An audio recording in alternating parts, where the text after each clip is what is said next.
नमस्कार, आप देख रहे हैं एनसीआर करंट न्यूज और मैं इसके सागर। आपको बता दें, हमारे साथ हैं सांसद विशंबर प्रसाद निषाद जी। की डेट में संसद में जिस तरीके से खेल चल रहा है और केवल बातें बनाने का काम चल रहा है, आप जैसे कुछ सांसद हैं जो अपनी बात को मजबूती से रख रहे हैं। सर, संसद में अगर ऐसे ही चलेगा तो आने वाली भविष्य क्या रहेगा? आज देश का अन्नदाता किसान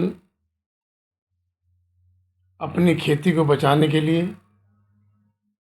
दिल्ली के बॉर्डरों में और पूरे देश में आंदोलनरत है। इसलिए आंदोलनरत है कि केंद्र सरकार ने 3 काले कानून बनाने का काम किया है, जिसमें किसानों को जबरिया उनकी खेती को कॉन्ट्रैक्ट फार्मिंग में उद्योगपतियों के हाथ देने के लिए बनाया है।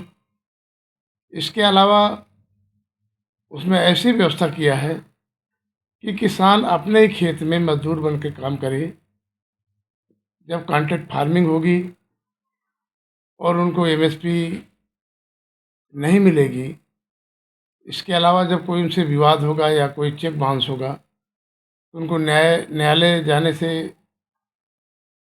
रोका जाएगा। सिविल कोर्ट में नहीं जा सकते, ऐसा कानून बनाया गया है। तो पूरी तरह से अपने ही खेत में किसान गुलाम हो जाएगा। इसलिए 3 महीने से किसान दिल्ली के बॉर्डरों में, पूरे देश का किसान धरने पे बैठा है। और केंद्र में जो बहुमत की सरकार है, जिसको जनता ने, इन्हीं किसानों ने इसलिए केंद्र में बैठाने का काम किया था कि आम जनता के साथ न्याय करेंगे। किसानों को कहा था कि हम इनकी आमदनी दोगुनी करेंगे।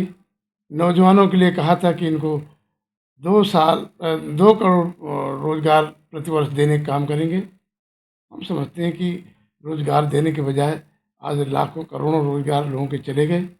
आज बहुत ही गंभीर स्थिति देश के सामने है।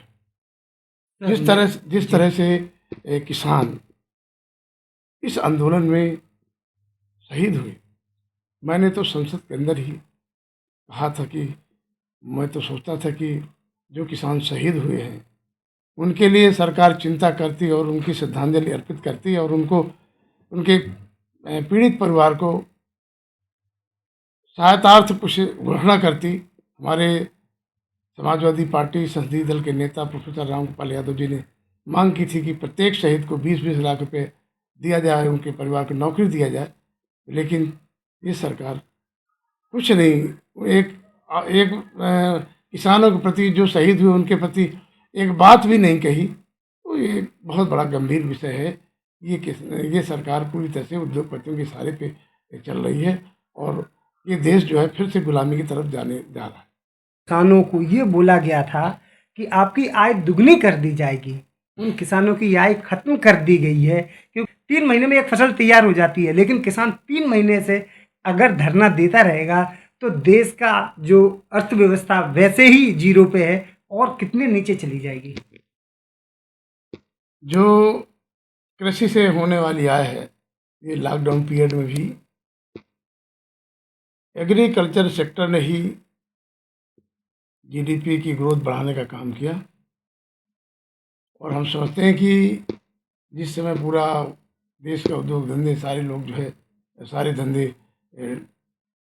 डाउन पे चले गए, आमदनी चली गई, देश की अर्थव्यवस्था गिर गई, तो किसानों ने ही देश की अर्थव्यवस्था बचाने का काम किया। और उस पर निगाह कुछ उद्योगपति, उनके मित्र, जो माननीय हमारे प्रधानमंत्री जी हैं, उनके कुछ मित्र लोग हैं, उनके इशारे पर आज किसानों को तबाह बर्बाद करने की योजना है। तो हम समझते हैं कि किसानों के लिए ऐसा कानून ये वापस होना चाहिए और केंद्र सरकार को जिद छोड़नी चाहिए। एनसीआर करंट न्यूज़ को सब्सक्राइब करें और नोटिफिकेशन सबसे पहले पाने के लिए दबाएं बेल आइकॉन।